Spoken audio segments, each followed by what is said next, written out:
Pierre Robert. Oh. Legendary rock and roll DJ Pierre Robert died suddenly at 70 years old. Pierre was an icon in rock radio in Philadelphia, having been on the air at WMMR for 44 years. He was literally one of the last great rock and roll DJs in America. Rolling Stone said that. And He was famous for greeting people with "Greetings, citizens," which is why I opened the show after the monologue saying "Greetings, citizens," and I've said, "What's up, everybody?" at all 109 episodes we've done before this. Tributes poured in from the music world, and this is I found this was awesome. So a list of people that issued statements: John Bon Jovi, Alice Cooper, Billy Idol, The Offspring, Collective Soul, Shinedown, Living Colour, The Hooters, Graham Nash, Bryan Adams, all spoke about how important Pierre Robert was to them, to rock and roll and to music fans. He was the first one to play Bon Jovi in the country, in the world, in the motherfucking world. John Bon Jovi stalked him outside of Rittenhouse Square and fucking chased him around and said, "Hey, play my record." And but one thing that was so great about Pierre, and I loved that Rolling Stone even covered that he died, and they called him the last American rock and roll DJ.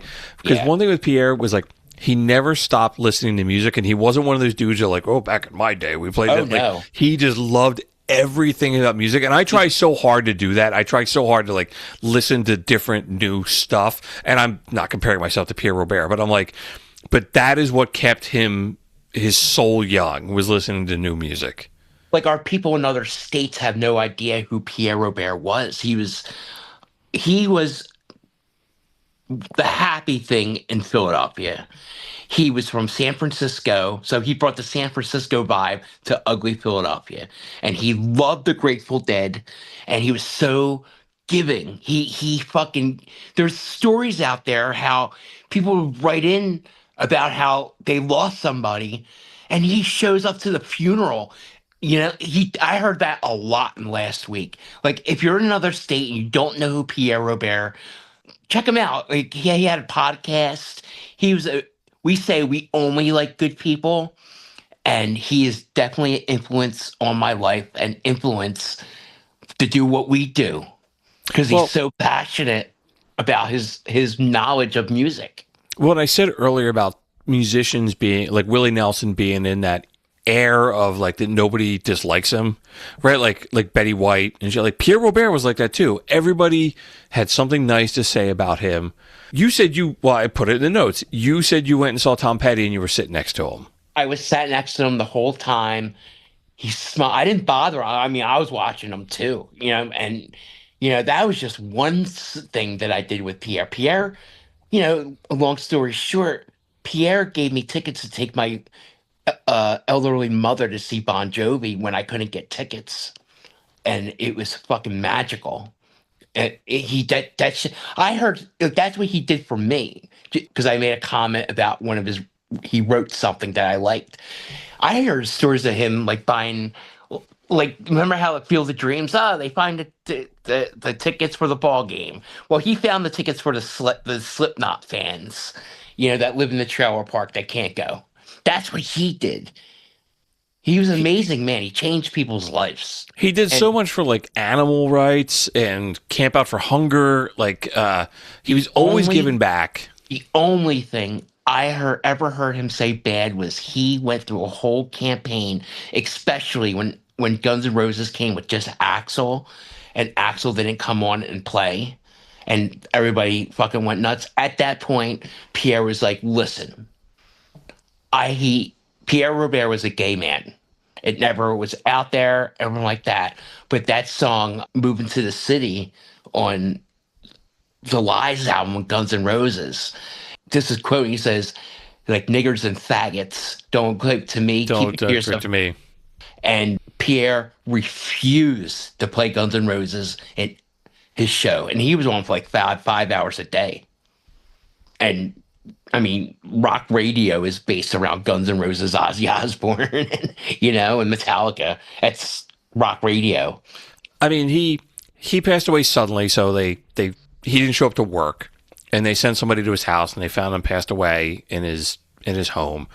And then it was like, I mean, you drove down 95, which is, you know, the major throughway through Philadelphia, and the the Xfinity Live where the Sixers and the Flyers play. Yeah, I was Was there like the right. It next was night. it was all lit up like with his name on it, and there were billboards on the highway. Like just I went and saw Brian Adams that night, and he talked about it, enough to like knew that he helped him in his career. yeah, he dedicated like heaven to him, right? He said like Yeah, yeah. he was supposed to be interviewed, and he's like, and I sat on the call for 10 minutes, and he didn't show up, and he's like, and I figured something was wrong.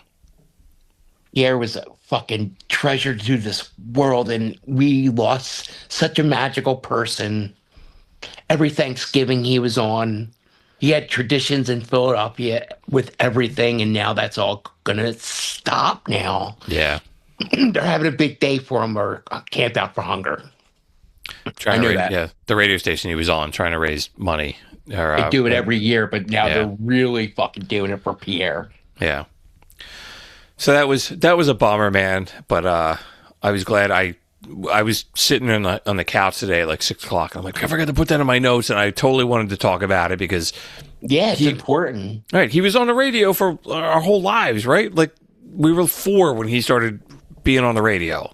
I was always hoping that he would make it to like Sirius like pay radio or whatever. Yeah. So people could hear him in other states and all like people do with Howard Stern. Like we had him all to ourselves when he could have been good for everybody, man. Yeah, I wonder if he ever got that offer and he said no. I probably did. He probably did. I If he just didn't care, I don't know, because he was so down with Philadelphia too. Because he would be sitting like he would share a picture of himself like I'm reading a book and drinking my coffee. He was a simple dude. Yeah. That loved music more than anything. Right, he's like we're music nerds or music fans, and he was us times like 1,000, and just got to live his life around it. This is super cool. And the human being that he was. He treated everybody with respect and humility, and I know Tough Guys said to me this week, he's like, just listening to him made me want to be a better person. I met him. I met him. I ran into him at a handful of concerts, and would always like, "Hey, Pierre," just shake his hand. You talk to him for 5 seconds. Like saw him at Springsteen one time at the Spectrum, and he hello, citizen, nice to meet you. Shakes his hand, and you walk away. That was it. I probably like 3 or 4 times, but I never talked to him at any length. We're just going to tell this one story and then we'll move on. Yeah. Christmas time had to be 40 years ago, dude. Oh, no, it had to be like 30 years ago. I forget. And he's on the radio Christmas Eve. And he tells a story about how he was in line at Sears and this woman was freaking out on the cashier. You know how it is, retail, Christmas like that. And he walks up to the woman. He says, "Excuse me, ma'am. I think you just really need a hug." And like during all her fucking bullshit and everything like that, he like calmly talked to her and gave her a hug. And she broke down crying, saying how much she needed that. I think people just need a hug once in a while, bro. I wish it was cool to like hug a stranger that you think needs someone right at that moment.